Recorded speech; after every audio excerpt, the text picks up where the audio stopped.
सीमांचल का यह इलाका है और मेरे साथ बात करने के लिए बिहार के दिग्गज नेता और केंद्र में मंत्री गिरिराज सिंह जी।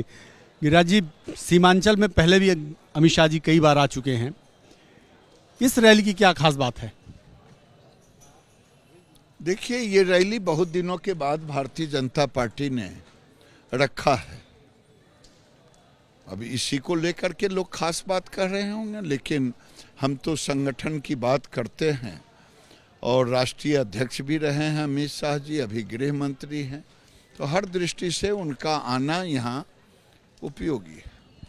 पश्चिम बंगाल यहाँ की सीमा से लगा हुआ है इस जगह से, और इस इलाके की जो डेमोग्राफी को लेकर हमेशा बीजेपी सवाल उठाती रही है, चाहे किशनगंज हो, चाहे वो पूर्णिया हो, अररिया हो, कटिहार हो, घुसपैठ एक बड़ा मुद्दा रहा है।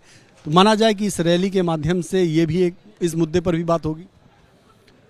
पता नहीं पांडे जी, आप दिल्ली के पत्रकार हैं, आप बागडोगरा में उतरे तो मेरा तो आग्रह था कि किशनगंज में जरा किसी एक जिले के एक ब्लॉक में कोचाधामन में चले जाते और कहते कि मुझे किसी गांव में जाकर के कि मुझे हनुमान चालीसा पढ़ना है, तो आपको डेमोग्राफी का असली रहस्य पता चल जाता।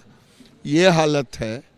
समझ में नहीं आता है कि यहाँ की राज्य सरकार तुष्टीकरण की गहरी नींद में इस कदर सोया है कि सामाजिक समरसता की भी तुष्टीकरण कर रहा है। लोग चिल्ला रहे हैं और वो गहरी नींद में सोए हैं।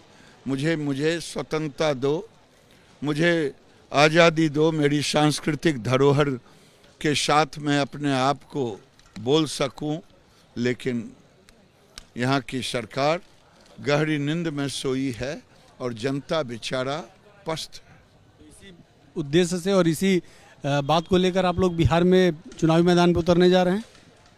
2024 का चुनाव इसी मुद्दे पर बिहार में नहीं, वो तो विकास, दुनिया में भारत की प्रतिष्ठा, सबका साथ, सबका विकास, सबका प्रयास, हमारा तो सूत्र वही होगा।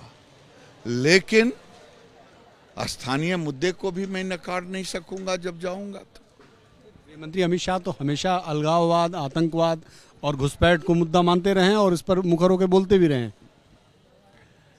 आपने देखा कि कैसे उग्रवाद पे उन्होंने नकेल कसने का काम किया,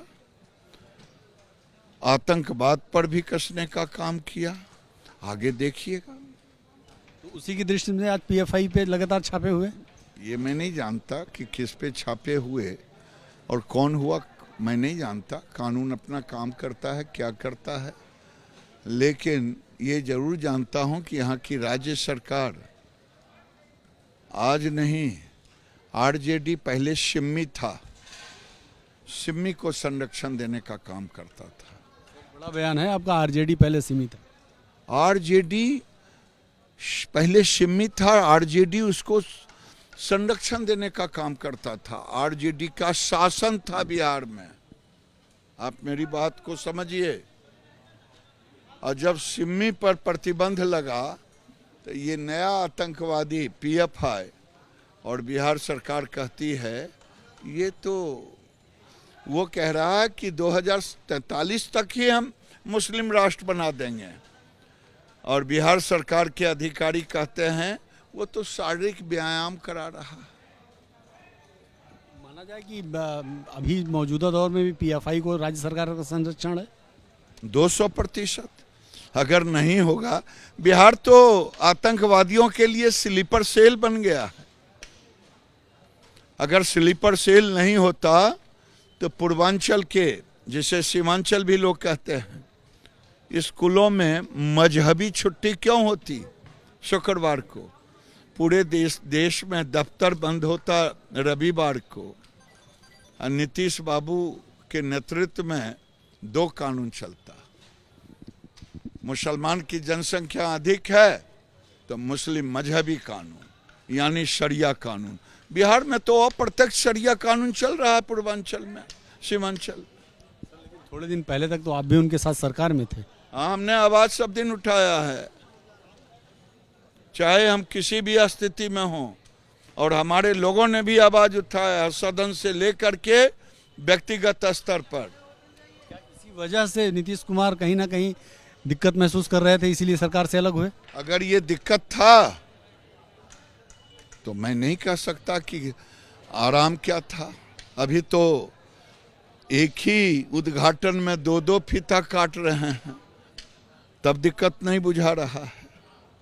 एक अंतिम सवाल, क्या लगता है आपको कि जनभावना रैली बिहार के जनमानस की भावनाओं को फिर से जगाने में कारगर साबित होगी?